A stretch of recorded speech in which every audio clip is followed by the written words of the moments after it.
So I was reading this study the other day about how communication styles are formed in early childhood. And it turns out when women talk, we actually use more descriptive language and emotional cues, which is why we often feel like we're not being heard. What did you say? And that, folks, is exactly what we're talking about today. Welcome to Talking Sexes, where we break down gender, relationships, and society with a little bit of wit and a whole lot of real talk. I'm Jennifer Marie. And I'm A. Pereira.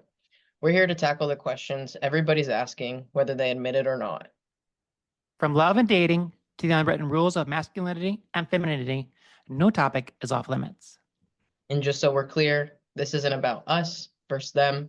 It's about how we all navigate the world through different perspectives.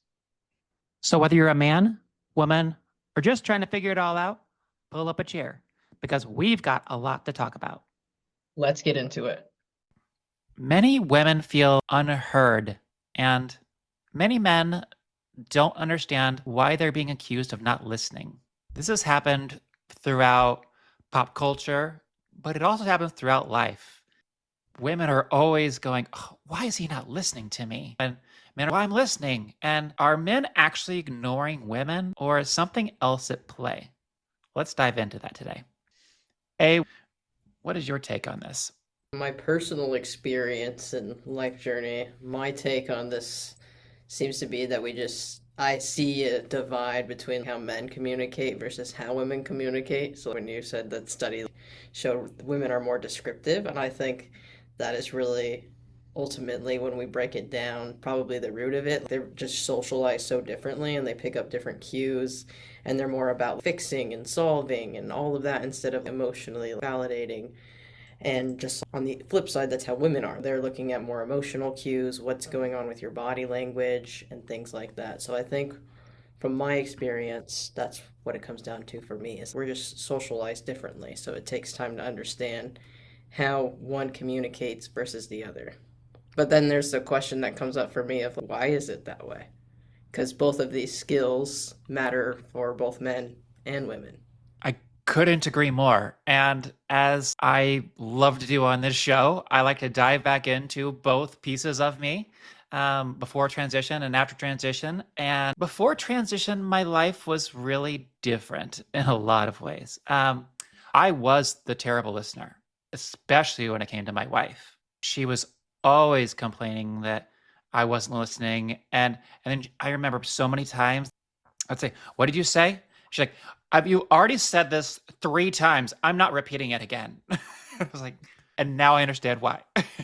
Honestly, it made sense even back then. I was like, fine, if you've done it that many times, that's fine.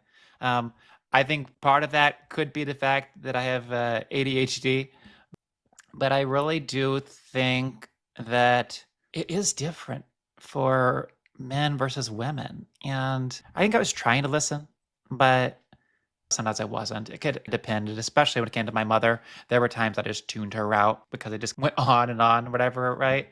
And men and women are just so different in that way. But I was a terrible listener. And even with other people in my life, I was not good at listening. Women talk longer and they all really get more in depth about everything that they talk about. Mm-hmm. And even when I wrote my book, my coach said, "Did you mean to write your book in a way that it transitions throughout the book?" And I was like, "No." And I was like, "Maybe it's just because my life is more descriptive now.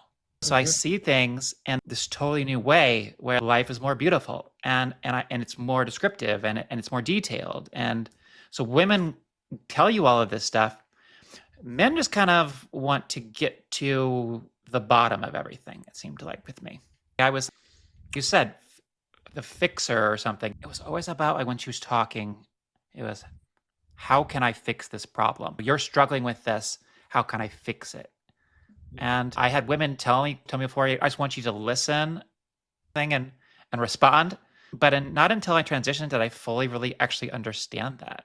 I didn't understand that it was this big thing where you don't need to have a fixer. You just want to be heard and listened to. And it was just interesting to me. Yeah, how different it is in both parts of my life, right?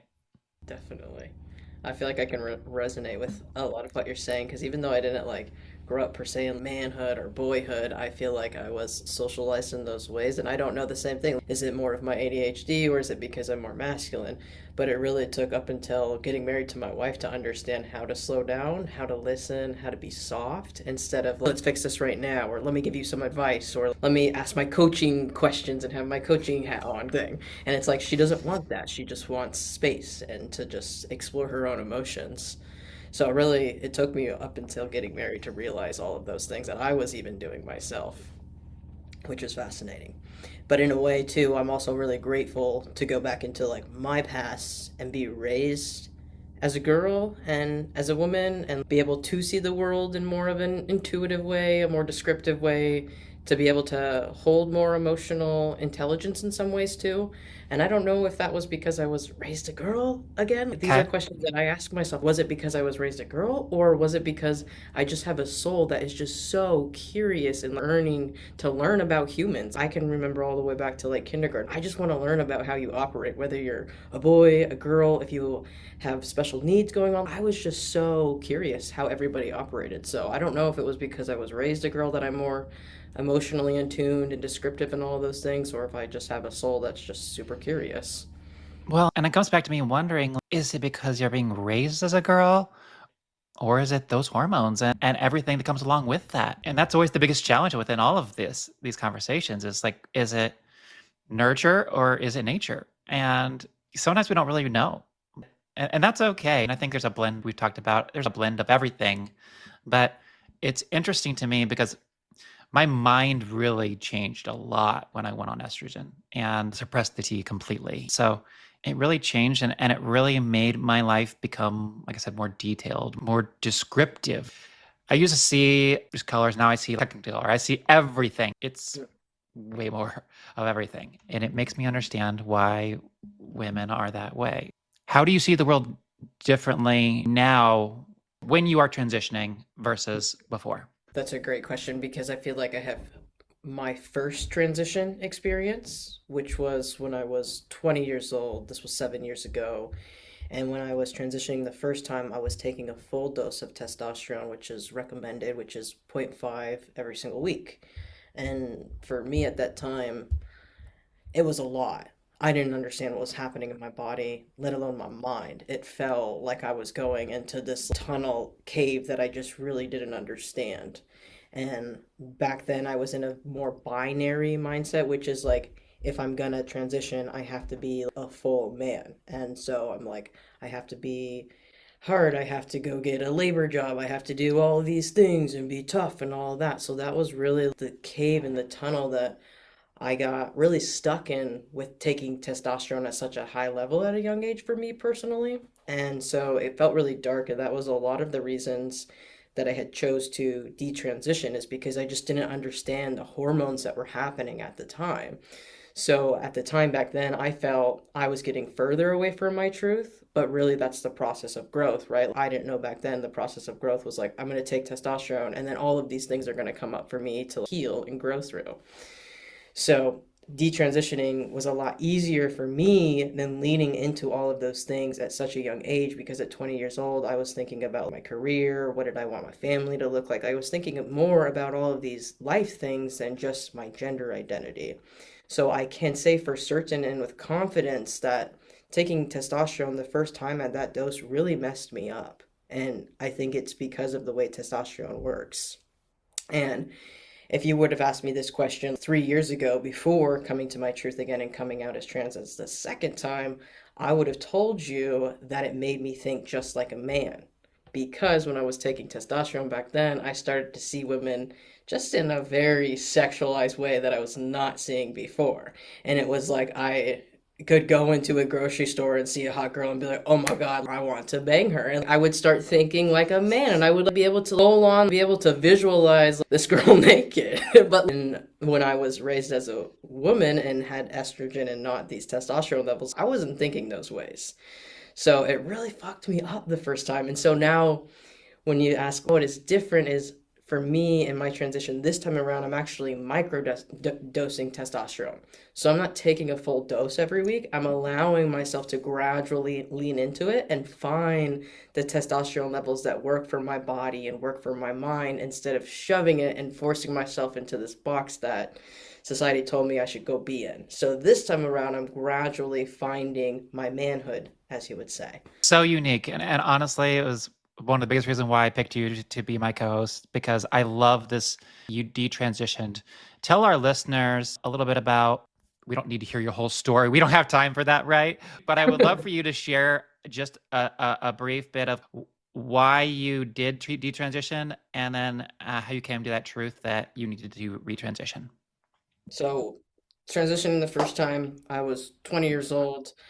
I had a lot of things going on at the time. So I was the woman that I was dating at the time. She had lost her mom when she was 16 years old. I really helped her through that. I was 18, she was 16. I stayed back home, made sure that she could graduate, do all the things. So it was really hard to go through that with her, I will say. And then getting out of the house together, we got into an apartment together, and that's when was thinking more about myself instead of helping her back then. So I was like, you know what? I do feel like a boy inside. I feel like I need to do this. And I was full force trying to figure it out by myself instead of asking for help from my parents or things like that. I was just very determined that I could figure this out by myself. So I did. And I went to the doctors, I went to mental health professionals, all of these things. And the first thing that they told me through all of the struggles and emotions that I was bringing to the forefront that they were asking me about was, you need to transition. It's going to help you. It's basically what I was told.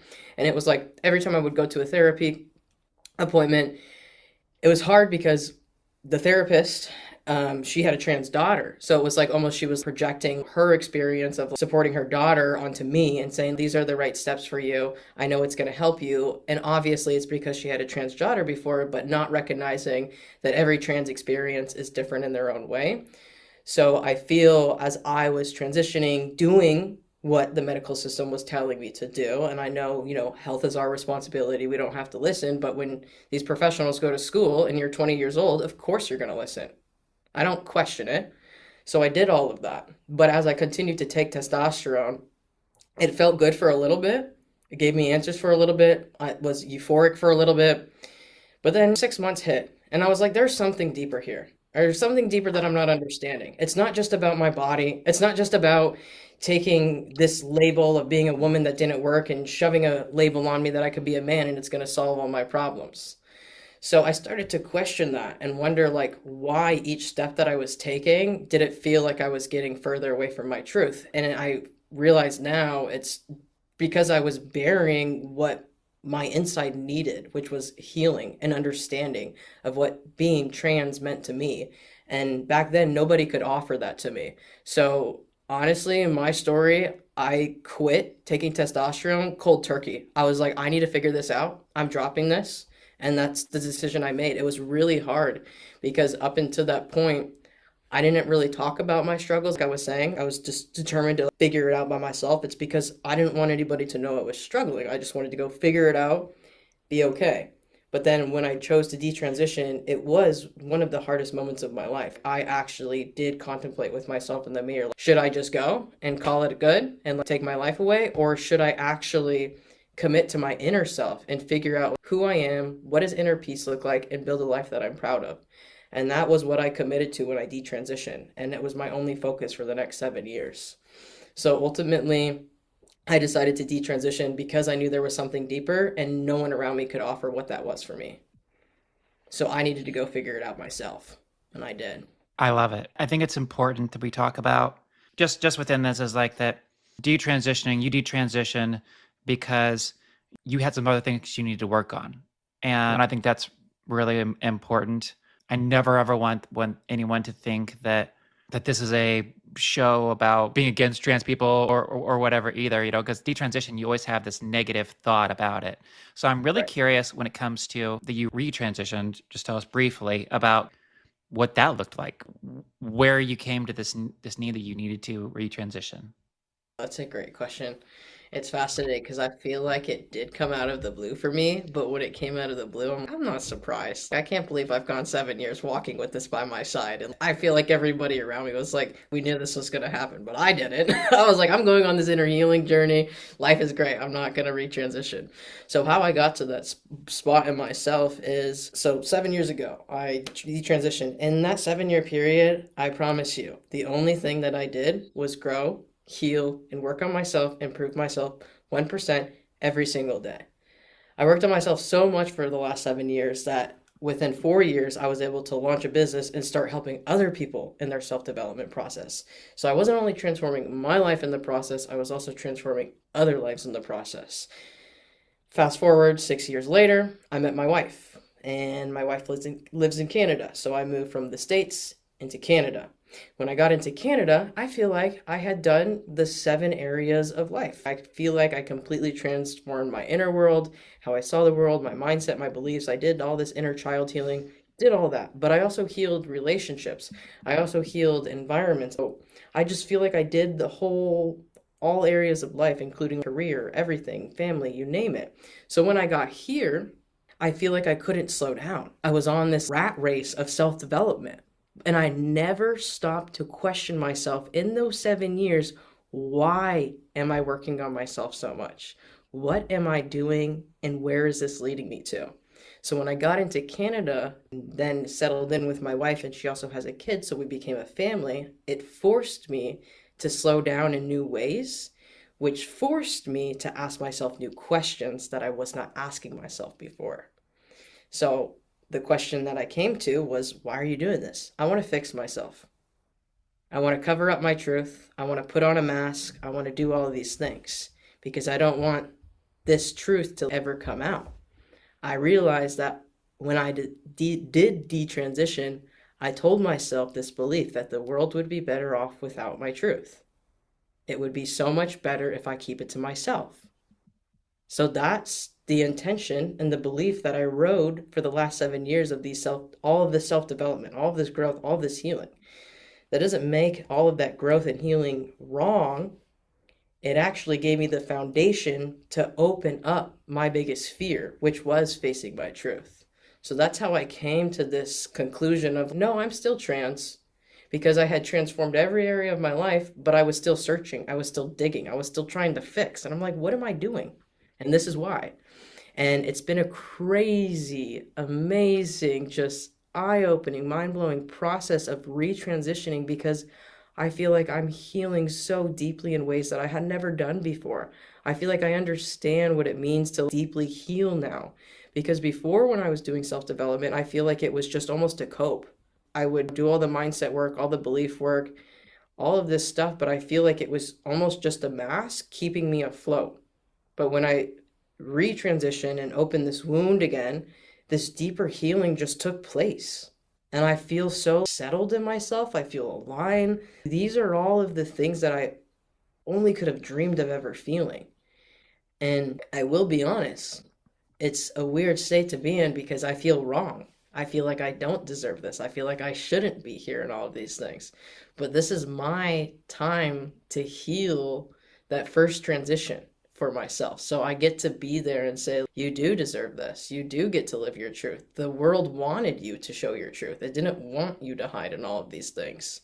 So it's like doing the healing at such a deeper level that has opened my eyes to just let myself be myself instead of always finding ways to fix myself to be approved or seen by others. What a journey. And it's so interesting how every single one of our journeys is different. So thank you for sharing. Powerful stuff. Wow. Let's jump back into our topic. I just wanted to, when you say detransition, I want people to have something to kind of go around with that. This is Sky Get Up. We're still on these first a few episodes, so we're just getting introduced to all of this. Instead of us bantering at the beginning of all of these episodes, we just want to do it throughout here and just have conversations. So this is perfect. So we talk about how men are in the fix it mode and women just want them to just listen, right? And I think it's important for us to talk about how can we communicate better, both men and women, in that way. I believe that we could communicate better by understanding the energetics that live inside of our human essence. So we all have a masculine side and we all have a feminine side inside of our souls. And if we can understand that that's not just gender specific, dependent on your body parts, of men can only act in this masculine way and women can only act in this feminine way. And if we could all just tune inward and start to balance those energies within us, I think externally we would see a lot more balanced communication and a lot more emotional connection coming from both sides of the gender spectrum of male and female. It sounds like super deep, but it's really not, because what masculine energy means inside of yourself is action oriented, more logical, more driven, willing to take those steps. And then that feminine energy inside of you is more of your emotions, your intuition, your discernment, and really that emotional intelligence. So if you think about your humanity in that way, instead of thinking like, oh, only women could be emotionally in tune, start saying that inside yourself. I think it just honestly externally solves a lot of problems. And I can say that too because I personally have really tuned into those energies, and so has my wife. Like me and my wife, the way that we communicate is completely intact and balanced. And a lot of people will say, well, it's because it's your divine masculine counterpart or your divine feminine counterpart. But me and my wife would argue differently, that she is masculine in her own ways and feminine in her own ways, and so am I. And I let her be masculine in the ways that she wants to, and she lets me be feminine in the ways that I want to. So it's being able to remove, again, those societal terms and labels and being more in tune with what's going inside ourselves. That's how I So think we could solve it. I think it boils down to focusing on a connection. And I think it focusing on and moving past this idea that men have to be fixers. And I think that is a challenge because that's how men are raised to be. But allowing those emotions to bring forth really create a deeper connection and create a better conversation and create more active listening. So I think it's really more to me about having the connection where you can both be vulnerable and share and being less about having a transaction. I think men almost see conversations as a transaction of that. It's almost like it's business. Like you're talking to your wife, no, it's business. Well, she's got this issue. Well, how can I solve it? And just being there to listen for your partner. If your partner wants you to solve it or what do you think I should do thing, then maybe that's the time to jump in and be like, this is what I think, whatever. But maybe we all need to just step back, listen to each other and see what your partner is wanting you to get out of this conversation. And I think if we all listen more, I think we will get more out of it. Absolutely. I love that. Something me and my wife say too is be the partner you want your partner to be. So you were saying don't expect so much and don't have a transaction in a marriage or a partnership or even a friendship of, well, they're not doing it for me, so I'm not going to do it for them. It's more about how can you lead the way too and be the example for them, because in the society we live in, we're not really taught a lot of the things that we're talking about on this podcast, which is human basic skills that could give us fulfillment for our lives, right? We're not taught those things in society. So if you can be the example in your relationships, sometimes it allows that other person to see the example and how to meet themselves there and then how to meet you there as well. So that's another big thing that we're pretty big on is be the example you want to see from others. And you can take that into your marriage too. Being the example is super important. Mhm. That is a good one that I hadn't even thought of, to be honest. Well, you reminded me of it actually, Jen, because you were saying the connection is the piece that is so important, and you're so right. I think it really just comes down to that connection, but how can we build that connection? We have to get uncomfortable and just try new things out and see what works, and then once we get it, but allow yourself that space to explore too, and give yourself that grace, because like I said, we're not taught these things. We just put our hands up and we're expected to know these things. So give yourself grace and space because we're not taught human connection. But if you can start teaching yourself, you will figure it out. It's one of those things that you have to do it to know it. You can't just read a book and be like, I know everything about human connection. No, you actually have to go out and apply it, ruffle some feathers, get some weird responses, and I promise you, with time, you will figure it out. Absolutely. It takes life experience to, like you said, you can't just go read a book. I wish. Communication's not like that. Yes. And every human's different too, right? And every conversation's different. So once you feel like you've got it figured out one way, it might not work for the next conversation. And my last point within this is, and it comes back to my before time, right? Where living as a man, I just naturally wanted to assume that I knew what she was going to say. And I think asking versus assuming is a huge piece within all of this, within communication, right? Is stop assuming. And I wish I could go back and tell my former self, stop assuming what she's going to say. That is a horrible way and so infuriating, especially as a woman, that you're not listening to me. You just assume. And I remember even saying this to me so many times. No, that's not what I was going to say. So I was like, because I would jump in, and I think maybe that's some of the ADHD again, right? But some of that is the just naturally wanting to assume that I knew what she was going to say, and I was going to fix this, right? So I think it's just a good thing to monitor that. Ask questions. Stop assuming the answer. I love that. That's another really great point. A resource for our listeners for that one could be looking into nonviolent communication. I've learned a lot through nonviolent communication skills, which helps you assume less and ask the right questions to understand what's all going on the other side. But I think that once saying, Jen, just don't assume, could save so much. Hopefully this helps a lot of people, because I hope think so. if you really think about some of these things, you think, oh, I am assuming what she's going to say. And I think we can, I really hope we have some really great conversations to come out of this podcast. This honestly turned out to be a way better conversation than I even anticipated this one to be. I want to encourage our listeners just to share their experiences, whether that's from the listening side or speaking in and wanting your partner to listen side. So I would love you to drop in the comments and just share, what have you experienced with your partner and what would you like to be better? I think this could create a really great conversation. That's a wrap for this episode of Talkin' Sexes. If you love the conversation, hit that subscribe button so you don't miss what's coming next. And we want to hear from you. Got a burning question or a hot topic you want us to tackle? Go to the SpeakPipe link in the show notes and leave us a message on our answering machine. Who knows? Your question might just be the next big debate. And before we go, a quick disclaimer.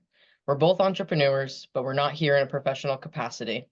Everything that we share is based on our experiences and opinions, not professional advice. And as trans people, we want to be clear. We do not speak for the entire community. Everyone's journey is different and everyone is valid. So take what resonates, leave what doesn't, and keep the conversation going. Until next time, keep talking, keep questioning, and keep breaking the rules.